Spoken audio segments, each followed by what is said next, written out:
자, 우리 지난주까지 믿음의 본질 한 가지만 기억하시면 돼요. 하나님 자비하시다. 우리를 향한 하나님의 자비가 그 믿음 안에 담겨 있는 요체라고 말할 수 있었습니다. 오늘부터는 마태복음을 함께 읽어가게 될 텐데, 제가 설교하기에 앞서서 예전 제가 청년 때 대학부 수련회에 참석했는데 강사로 오신 분이 요한복음을 주제로 설교를 하셨습니다. 그때 그분이 왜 요한복음인가? 라는 질문을 던지면서 이런 답변을 해주셨어요. 언젠가 이분이 요한복음을 1장부터 처음부터 꼼꼼하게 읽어갈 마음을 가지고 성경책을 읽게 되었는데, 그런 각오를 했다고 합니다. 어떤 각오인가 하면, 내가 모르는 것을 남겨둔 채로는 다음 구절로 넘어가지 않겠다. 성경책 읽다 보면 어려운 거 있을 텐데 그냥 넘어가지 않고 그 어려운 문제를 내가 이해하고 해결할 때까지 그 다음 구절로 넘어가지 않겠다 하는 그런 각오를 가지고 성경을 읽었다고 합니다. 물론 가능하지 않은 것을 목표로 삼은 것이긴 하지만은 그만큼 진지하게 성경을 대하겠다는 것이니 이분이 적잖이 유익을 얻었다 싶었습니다. 그러니 그때 묵상했던 내용들을 가지고 대학부 수련회 강사로 오셔서 말씀을 전할 수 있는 기회도 가지게 된 것이 아니었겠습니까?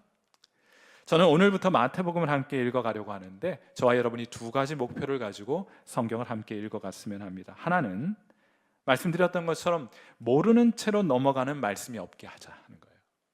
모르는 채로 대충 안다고 치고 넘어가지 말자 하는 것이고, 다른 하나는 순종하지 않은 채로 넘어가는 말씀 또한 없게 한다 하는 두 가지 목표를 가지고 마태복음을 함께 여러분 저와 함께 읽어갔으면 좋겠어요. 그래서 저는 바라기는 이 마태복음 강해를 해가는 동안 우리 교인들 안에 성경에 대한 특별히 성경의 이해와 실천에 관한 많은 질문과 답변이 오고 갈 수 있기를, 교인들이 함께 모여서 세상적인 이야기를 하려고 바쁜 것이 아니고, 내가 읽은 말씀에 이해되지 않는 부분, 아니 내가 깨달은 말씀, 하나님께서 내게 주신 은혜와 하나님께서 내게 주신 복, 이런 것들을 함께 나눌 수 있는 그런 영적인 대화가 더욱더 풍성해지는 것들을 기대함으로 말씀을 준비하고 나누어 가고 싶은 마음입니다. 오늘 첫 번째 시간으로 오늘 마태복음 전체에 대한 개론적인 이야기를 여러분과 함께 나누고 싶은데, 오늘 설교의 첫 번째 요점은 마태복음은 누가 썼다? 누가 쓴 게 아니고 마태복음은 마태가 썼다. 어려운 질문, 제가 질문을 오늘 설교 중에 몇 번 던질 텐데 어려운 질문 던지지 않겠습니다. 마태복음은 누가 썼다? 마태가 썼다. 얼마나 쉬워요. 원래 성경에는 제목이 붙어 있지 않습니다. 그래서 그 성경책의 첫 소절을 혹은 첫 구문을 제목으로 삼는 경우가 많았어요. 마태복음은 여러분 성경이 어떻게 원래 마태복음에는 마태복음이라는 제목이 붙여 있지 않습니다. 성경책을 보면 마태복음 이렇게 시작해요. 자, 우리 마태복음 1장 1절 말씀 다시 보시면, 아브라함과 다윗의 자손 예수 그리스도의 계보라, 이렇게 되어 있어요. 그런데 이거를 우리말로 이제 번역하면서 순서가 틀어졌는데, 원래의 글을 순서대로 문자적으로 읽으면 예수 그리스도의 계보, 이것이 이 책의 원래 제목입니다. 마태복음은 무슨 책입니까? 마태복음의 제목이 무엇입니까? 예수 그리스도의 계보, 이것이 제목이에요. 자, 그럼 이 책은 누가 기록했는가? 초대교회의 일관된 증언은 예수님의 12제자 가운데 한 사람이었던 마태가 이 복음서를 기록했다고 전합니다. 마태복음을 누가 썼는지 성경책 안에는 기록이 없어요. 초대교회가 그렇게 증언해 왔습니다. 그래서 책의 제목이 마태복음, 이렇게 결정이 된 거예요. 자, 그럼 마태는 어떤 사람이었습니까? 마태가 처음으로 성경에 등장하는 장면은 마태복음 9장 9절에 등장하게 돼요. 자세히 한번 보십시오. 이 사람이 마태복음을 기록해서 우리에게 남겨준 사람이에요. 마태복음 9장 9절, 예수께서 그곳을 떠나 지나가시다가 마태라는 사람이 세관에 앉아 있는 것을 보시고 이르시되 나를 따르라 하시니 일어나 따르니라. 여러분, 마태의 직업이 무엇입니까? 마태의 직업은 세리였습니다. 당시의 세리들은 로마의 앞잡이들이었습니다. 세금을 거둬 로마 황제에게도 갖다 바쳐야 했지만은 자기들도 먹고 살아야 했기 때문에 정해진 세금보다 더 많이 거두어서 백성들의 고열을 짜내 먹고 살았던 사람들이에요. 원성이 자자했던 사람들이었습니다. 실제로 같은 업종에 종사했던 사람 또 하나 등장하는데 그의 이름 삭개오입니다. 예수님을 만나 은혜 받게 되었을 때 그가 이렇게 고백합니다. 누가복음 19장 8절 말씀 같이 한번 읽습니다. 시작. 삭개오가 서서 주께 여짜오되 주여 보시옵소서, 내 소유의 절반을 가난한 자들에게 주겠사오며 만일 누구의 것을 속여 빼앗은 일이 있으면 네 갑절이나 갚겠나이다. 속여 빼앗은 일이 있었다는 말이에요. 소유 절반은 가난한 사람들에게 나눠주고 그 나머지 절반은 속여 빼앗은 사람들에게 4배를 갚아줘야 할 것이니까 절반은 남겨두었던 것입니다. 얼마나 백성들 괴롭혔던 사람들이었는지 유대인들은 세리를 이방인, 죄인, 그리고 창녀들하고 동급으로 여겼던 사람들이에요. 가까이 하지 않습니다. 그들을 멀리 했던 사람들이었어요. 그런데 하루는 예수님께서 유대인들이 멀리하는, 가까이 하려 하지 않는 이 세리 마태에게 다가오셨어요. 사람들 멀리하는 이 마태에게 예수님이 다가오셨습니다. 그리고는 말씀하시는 거예요. 나를 따르라. 마태는 세리였습니다. 계산이 빠른 사람이었어요. 예수님 따르는데 필요한 비용이 얼마쯤 되리라는 것은 즉각적으로 계산할 줄 아는 사람이었습니다. 예수님을 따를 때 잃게 되는 것, 그리고 예수님을 따를 때 얻게 되는 것 계산 섰어요. 그래서 그는 그 즉시 예수님을 따르기로 결단합니다. 그는 억지로 마지못해 그런 결정을 내린 것이 아닙니다. 여러분 가운데 혹시라도 억지로 예수님 믿고 따르려고 하는 분들이 계시거든, 성경은, 신앙은 그런 것 아니니 그런 신앙 가지지 말아요. 억지로 하는 신앙, 그런 신앙은 우리 신앙 안에 존재하지 않습니다. 성경엔 존재하지 않아요. 마태는 기쁨으로 예수님을 따르기로 합니다. 그 증거가 무엇인가? 예수님 따르기로 말한 것이 지금 마태복음 9장 9절인데 9장 10절에 이런 일이 있습니다. 한번 같이 한번 보세요. 자, 이 말씀도 같이 읽습니다. 시작. 예수께서 마태의 집에서 앉아 음식을 잡수실 때에 많은 세리와 죄인들이 와서 예수와 그의 제자들과 함께 앉았더니 무엇을 한 것입니까? 마태는 그의 집을 활짝 열어서 예수님을 자기의 집에 모셔드렸습니다. 그리고는 큰 잔치를 벌인 거예요.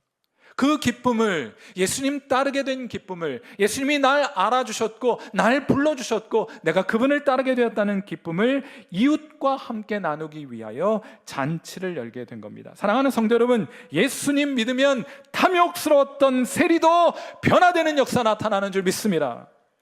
예수 믿으면 기뻐요. 무엇보다도 여러분 심령의 잔치가 벌어지게 되는 것입니다. 여러분에게도 예수님 모신 기쁨이 있으십니까?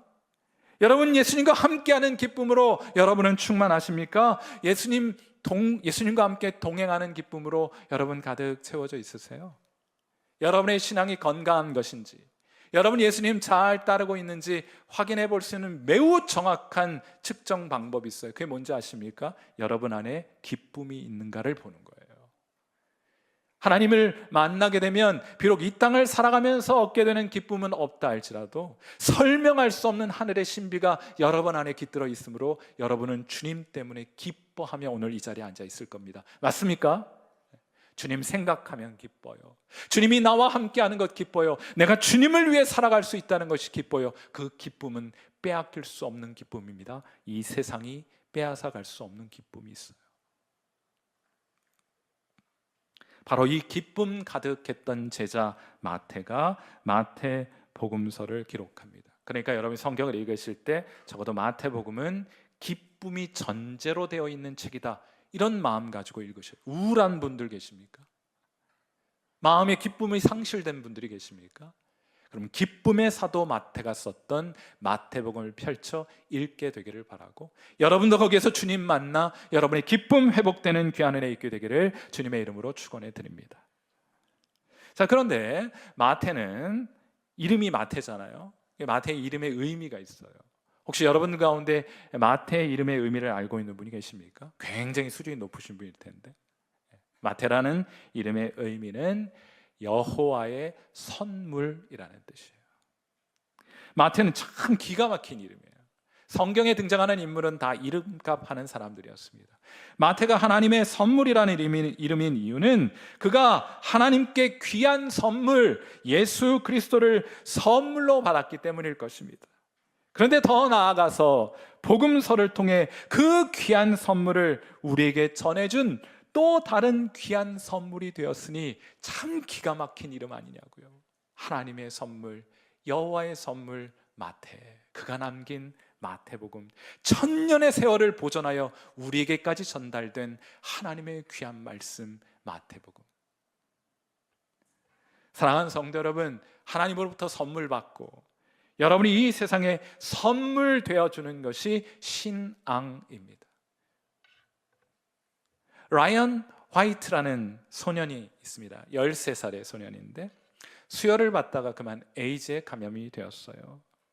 그러나 그는 낙심하기는커녕 13살의 소년답지 않게 오히려 낙천적이고 긍정적인 사고를 잃지 않았고 오히려 에이즈 홍보대사가 되어서 많은 사람들에게 감동을 주게 됩니다. 도널드 트럼프 대통령과 생전에 마이클 잭슨이 그를 방문하여 문안하기도 했습니다.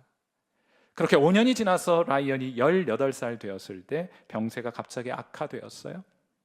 하루는 그의 아빠가 라이언에게 말합니다. 아들아, 이제 아빠는 더 이상 너에게 아무것도 해줄 것이 없어.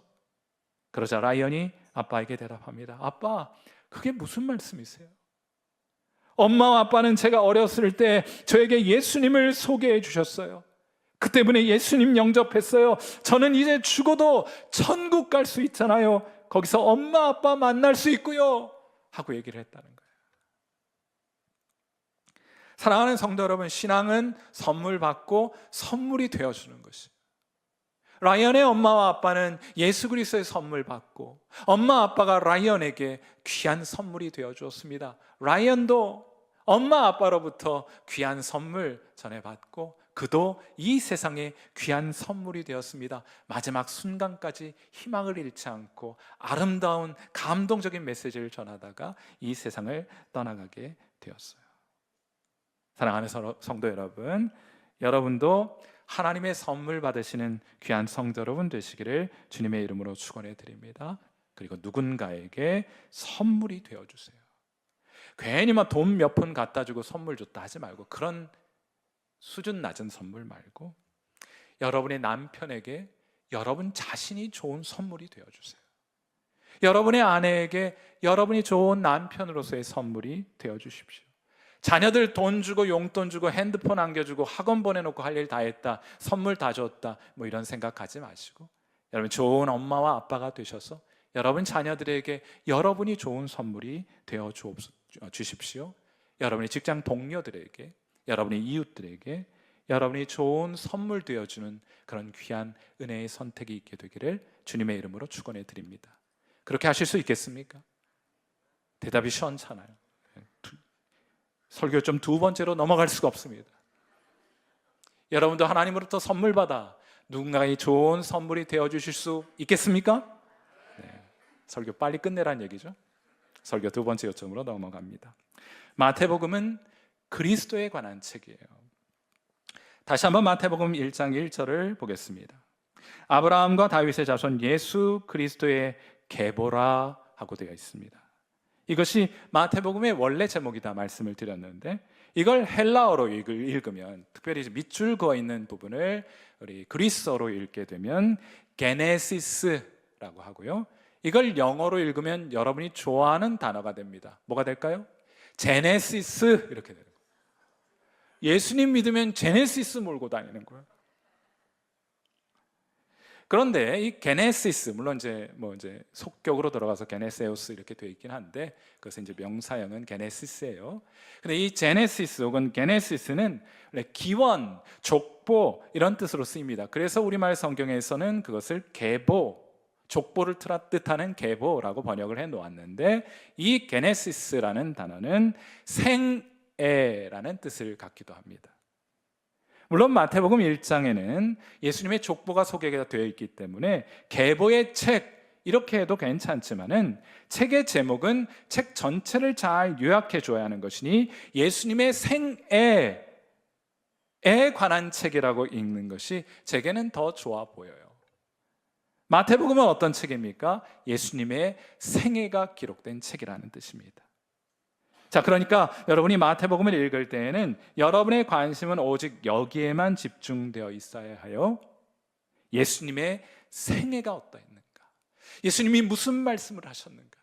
예수님이 이런 상황에 어떻게 행동하셨는가? 이걸 주목하면서 보셔야 해요. 그 외에 다른 관심을 잠시 꺼두셔도 좋습니다. 오직 예수님께 집중해 보세요. 여러분 혹시 영화 좋아하십니까? 전 참 영화 좋아해요. 그래서 한때는 비디오 가게 아줌마가 전 영화 전공하는 줄 알았대요. 하도 비디오를 많이 빌려다 봐가지고.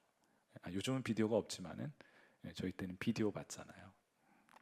영화 참 많습니다. 뭐 재밌는 영화도 있고 슬픈 영화, 감동적인 영화, 무서운 영화, 신나는 영화 등등 많이 있습니다. 그런데 이것도 영화인가 싶은 그런 영화도 있어요. 그 중에 팝 아트의 선구자라고 일컬어지는 앤디 워홀이라는 작가가 있는데, 감독이 있는데, 그분이 만든 영화가 이것도 영화일까 하는 것에 으뜸의 자리를 차지하지 않을까 싶습니다. 그는 1964년 잠, 영어 제목으로는 Sleep라는 제목의 영화를 만들었습니다. 상영을 했어요. 극장에 걸었어요. 어떤 내용이냐? 배우 하나가 등장해서 잠만 디립다 자는 영화예요. 배경음악과 함께 잠자는 모습만 머리 보여주었다가 등 보여주었다가 엉덩이 보여주었다, 이런 영화예요. 상영 시간이 얼마나 되느냐? 상징적인 의미가 있는 것 같습니다. 러닝타임 자그마치 321분, 5시간 21분짜리 영화예요. 잠만 자요. 그냥 아무것도 기대하시면 안 돼요. 그냥 잠자요. 이걸 보고 잠들지 않을 사람이 있을까? 그런데 어찌 보면 이 영화 보다가 잠드는 사람은 영화를 잘 감상한 사람일지도 모르겠습니다. 왜냐하면 이 영화 잠은, 잠이 이 영화의 소재이고, 잠이 이 영화의 주제이고, 잠이 이 영화의 모든 것이기 때문에 여러분 그 영화 보다 잠들면 잘 감상한 것이라고 말할 수 있겠어요. 대신 마태복음을 읽을 때는 잠자면 됩니까? 안 됩니까? 빨리 눈 뜨세요. 절대로 안 됩니다. 눈 똑바로 뜨고 집중해 보아야 할 대상이 있습니다. 그게 누구입니까? 바로 예수님 집중해 보셔야 해요.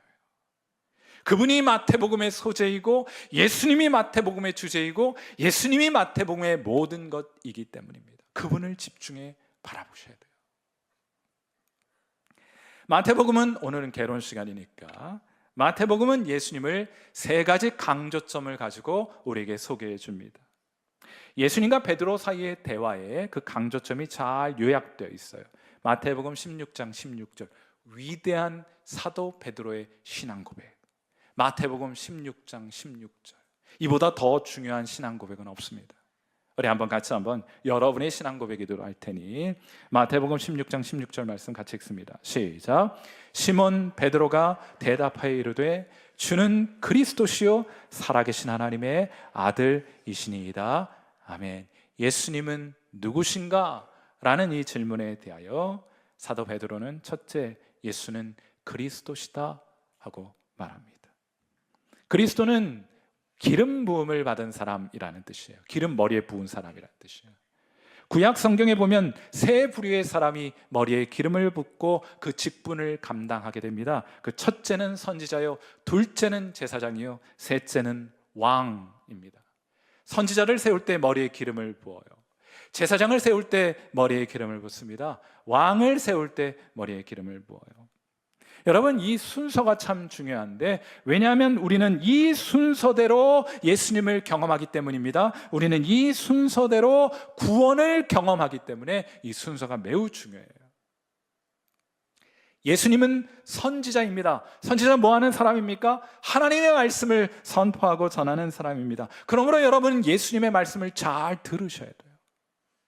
그분의 음성이 여러분 안에 믿음을 불러일으킬 것이기 때문에 예수님의 음성을 귀 기울여 들으셔야 합니다. 그렇게 주님의 음성을 듣고 주님께로 나오면 예수님께서 십자가에서 흘리신 보혈로 여러분을 깨끗하게 씻어 주실 것입니다. 여러분의 죄를 용서해 주시는 거예요. 그래서 두 번째가 제사장입니다. 그리고 이어 여러분을 깨끗하게 성도로 만드셔서는 예수님께서 여러분의 왕이 되어 주십니다. 여러분의 필요한 것 왕이 공급해 주실 것이고, 여러분을 공격하고 여러분을 무너뜨리려고 하는 악한 세력들 왕이 대신하여 물리쳐 주시게 될 것이고, 어디로 갈지 몰라 헤매이고 있을 때 여러분의 발걸음 한 걸음 한 걸음 여러분의 발걸음을 인도해 주시는 왕, 그분이 바로 예수님이시기 때문에 세 번째가 왕이에요. 우리를 하나님 아버지가 계신 저 영원한 천국 본향으로 인도해 가시기 위하여 그분이 우리의 왕 노릇 해주시는 겁니다. 사랑하는 성도 여러분, 그러니 염려하지 말아요. 걱정하지 말아요. 우리 주님이 여러분의 왕이 되셔서 오늘도 여러분의 삶을 완벽하게 통제하고 계시고 완벽하게 여러분과 함께하고 계시기 때문입니다. 두 번째로, 첫 번째는 예수님 그리스도로 소개해요. 두 번째로 예수님은 육체로 오신 하나님의 아들이십니다. 다시 한번 마태복음 16장 16절 말씀 보세요. 시몬 베드로가 대답하여 이르되 주는 그리스도시요 살아계신 하나님의 뭐예요? 아들이시니이다. 마태복음에는 하나님을 아버지라고 부르는 호칭이, 그런 경우가 많습니다. 모두 찾아보시면 성경책 펼쳐놓으시고 마태복음에서 하나님을 아버지라고 부르는 장면에 동그라미를 쳐 개수를 세보면 23개를 얻을 것이에요. 23번이나 마태복음에는 하나님을 아버지라고 부릅니다. 여러분, 그런데 그 23번 다른 복음서에도 물론 하나님을 아버지라 부르죠. 그런데 이 중 15번은 오직 마태복음에만 기록되어 있어요. 그러니까 마태는 우리에게 하나님을 아버지로 소개하고 싶은 거예요. 그보다 먼저는 예수님이 하나님의 아들이신 것을 우리에게 말해주고 싶은 것이고, 우리도 그분을 통해 하나님을 아버지로 모시고 살아갔으면 하는 기대하는 마음이 담겨 있는 것이라고 말할 수 있겠습니다. 여러분, 아버지가 어떤 분이십니까?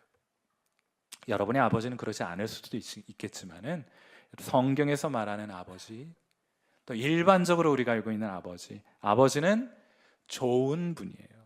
다른 거 말할 거 없어요. 아버지는 좋은 분이에요. 아버지는 좋은 것 주시는 분이에요. 아버지가 우리에게 육신의 생명을 주셨잖아요. 아버지가 우리에게 먹여주시고 입혀주시고 재워주셔서 우리가 지금까지 이렇게 살아갈 수 있잖아요. 아버지는, 성경에서 말하는 아버지는 좋은 분, 좋은 것 주시는 분입니다.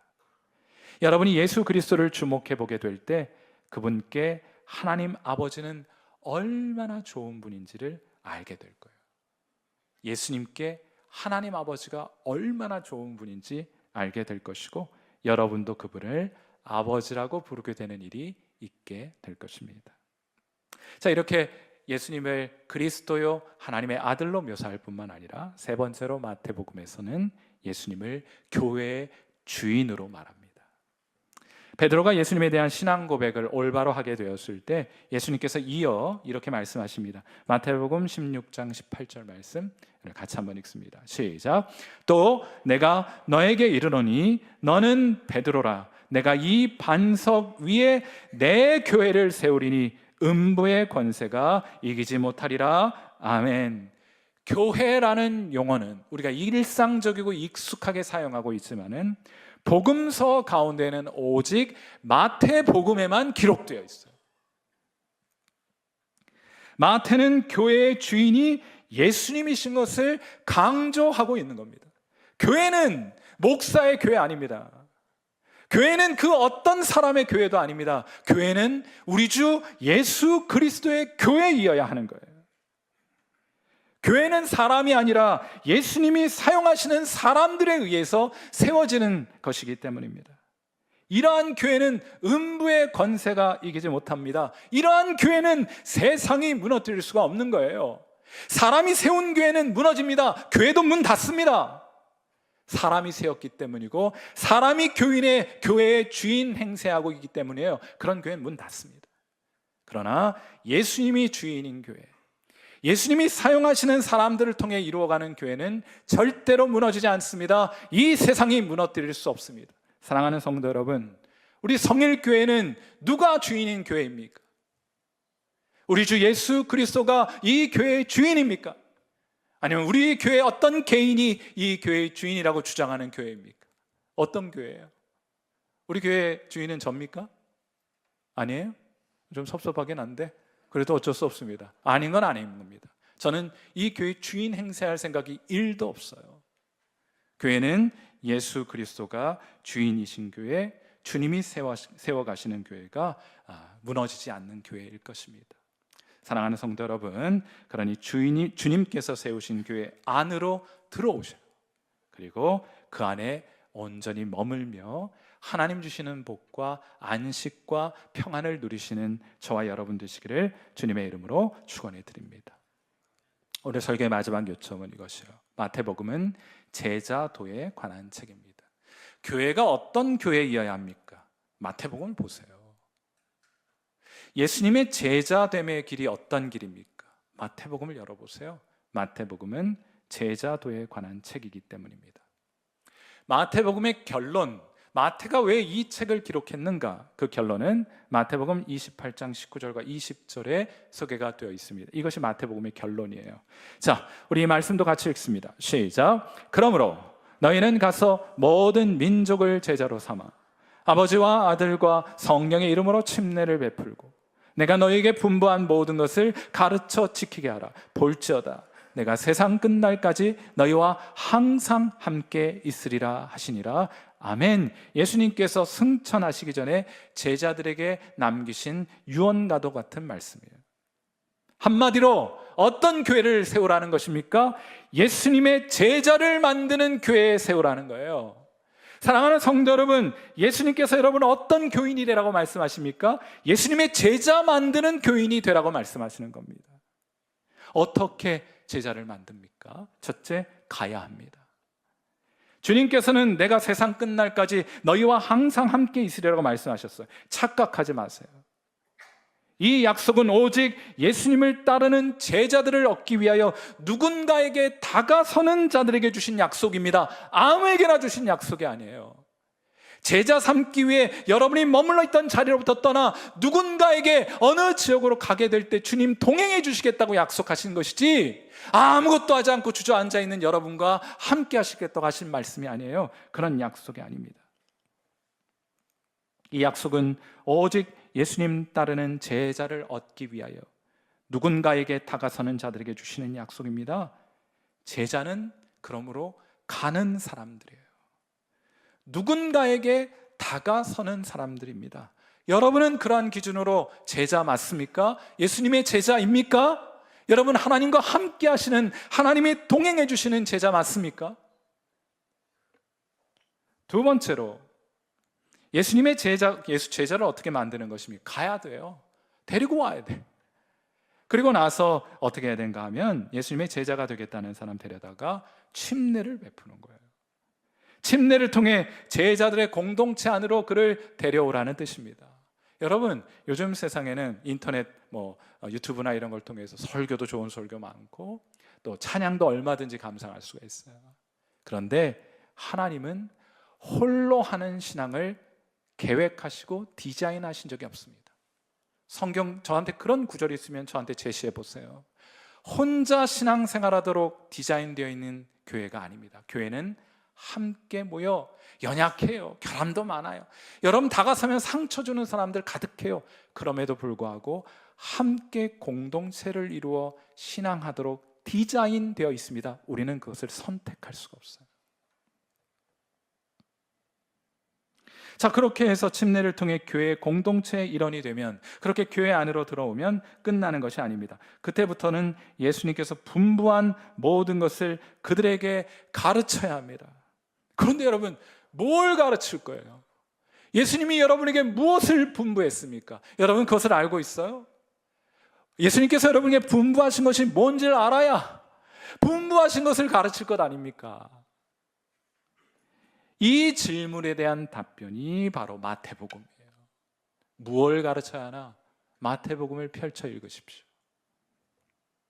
그러니 마태복음은 제자도의 교본이라고 말할 수 있습니다. 제자의 길이 어떤 것입니까? 다른 책도 물론 도움이 되겠습니다만 그런 책 펼쳐보기 전에 제자도의 교본, 하늘 교본 마태복음을 펼쳐 읽으시면 돼요. 오늘은 개론 시간이니까 마태복음 참 신기하게 구성되어 있습니다. 예수님의 가르침을 1교시, 2교시, 3교시, 4교시, 5교시로 묶어 놓았어요. 예수님의 가르침을 크게 5덩이로 묶어 놓았습니다. 예수님의 5대 강화라 불러요. 산상수훈은 그 중에 하나입니다. 마태복음 5장에서 7장, 마태복음 10장, 마태복음 13장 천국장, 마태복음 18장, 그리고 마태복음 24장과 25장을 예수님의 가르침을 묶는 단위로 묶어 놓았어요. 그 내용을 제가 간략하게 자막에 나오고 있죠. 소개해드리고 이걸 논리적으로 풀어보자면 이런 것 같아요. 예수님의 제자들은 하나님의 뜻을 행하는 사람들입니다. 하나님의 뜻을 행하는 사람들은 잃어버린 자들에게 다가섭니다. 그럼 그들도 전하는 복음을 듣고 천국을 발견하고 예수님의 제자가 됩니다. 그렇게 하여 이루게 된 제자들의 공동체는 연약하지만 서로를 돌아보면서 주님 오실 날을 기다리는 제자들의 공동체를 이루게 되는 것이다 하고 아마 마태복음이 이런 예수님의 강화들을 묶어 1교시부터 5교시를 통해서 우리에게 가르쳐주고 있는 거예요. 이것이 제자이고 이것이 교회입니다. 사랑하는 성도 여러분, 반드시 기억하세요. 하나님의 뜻을 행하는 자는 잃어버린 영혼에게 다가섭니다. 그들을 제자의 공동체 일원 되게 하는 것이고 연약하지만 함께 돌아보고 함께 세워가고 그리하여 주님 오실 때까지 그 일을 계속해가는 신앙 공동체가 주님께서 기대하셨고 우리에게 분부하신 예수님의 교회의 모습인 것이에요. 여러분도 잘 알고 계신 것처럼 미국의 스포츠계에는 각 종목별로 흑인들이 맹활약을 하고 있습니다. 그런데 처음부터 흑인들이 이 스포츠계에 활약했던 것은 아니었겠죠. 처음으로 백인 1세기 스포츠계에 처음으로 흑인으로서 발을 디딘 사람이 있어요. 프로 스포츠계에 1947년이 되어서 흑인으로서는 처음으로 프로 무대에 진출한 선수가 있습니다. 그 이름이 바로 제키 로빈슨이라는 사람이에요. 제키 로빈슨. 그는 당시 브루클린 다저스의 브루클린 다저스에 입단하게 되었는데 요즘은 이제 LA 다저스잖아요. 당시에는 뉴욕 브루클린 다저스인데 그 구단주 브랜치 리키라는 분이 처음 경기에 임하는 제키 로빈슨에게 책을 한 권 선물해요.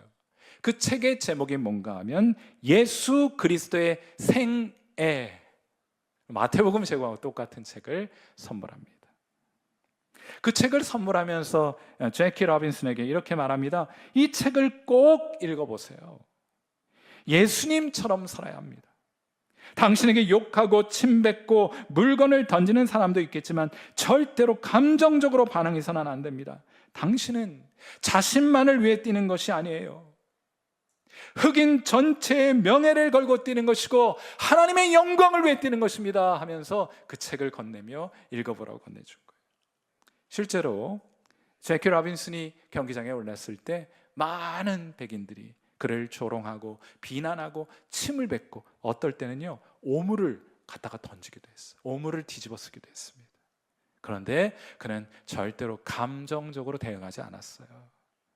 대신 더욱 열심히 운동했습니다. 운동선수가 무엇으로 자신의 존재의 가치를 입증합니까? 운동 잘하는 것으로 하는 것 아닙니까? 열심히 운동했어요. 그 이후에 어떤 일이 있었는가?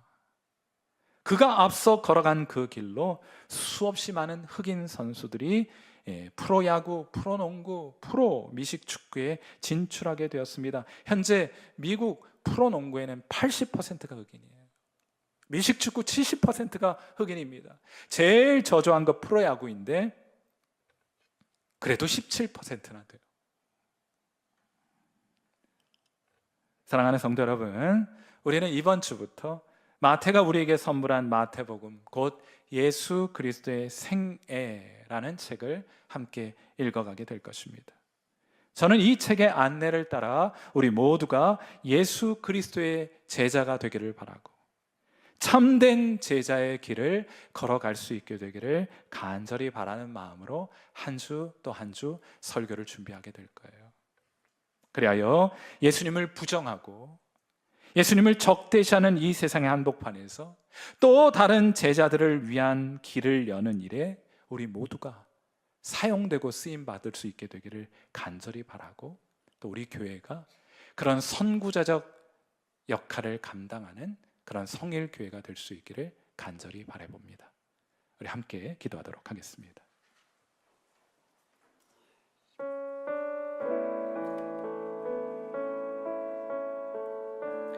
자, 우리 함께 기도하겠습니다. 하나님, 하나님께서 우리에게 주신 선물 마태복음서를 통해서 우리의 선지자이시고 우리의 제사장이시고 우리의 왕이신 예수님을 만나게 해 주옵소서. 이렇게 한번 좀 기도해 보세요. 그리하여 주님이 분부하신 것을 배우고 주님이 가르쳐 주신 것을 깨우쳐 순종하는 참된 제자가 되게 하여 주옵소서. 우리를 보내시는 곳으로 가서 그곳에서 모든 민족을 제자로 삼는 성도 되게 하시고 그러한 교회가 되게 해 주옵소서. 오늘 그런 마음 담아서 우리가 하나님께서 원하시고 바라시는 그런 교회의 모습 갖추어 가도록 이 시간 함께 하나님 앞에 통성으로 기도하는 시간 갖습니다. 기도하겠습니다. 하나님 아버지, 은혜와 사랑을 감사합니다. 오늘 사랑하는 귀한 성도들과 함께 마태복음 전체를 객관적으로 윤곽을 좀 잡아보았는데, 우리가 하나님 바라고 원하는 길은 이 마태복음 예수님이 주인공이시고 예수님이 이 책의 주제이시고 모든 것 되시니 사랑하는 성도들로 하여금 이 마태복음서를 펼쳐 읽거나 예배 자리에 함께하여 주의 말씀을 듣게 될 때 사랑하는 주님을 깊이 만날 수 있는 은혜 있게 해주시기를 바랍니다.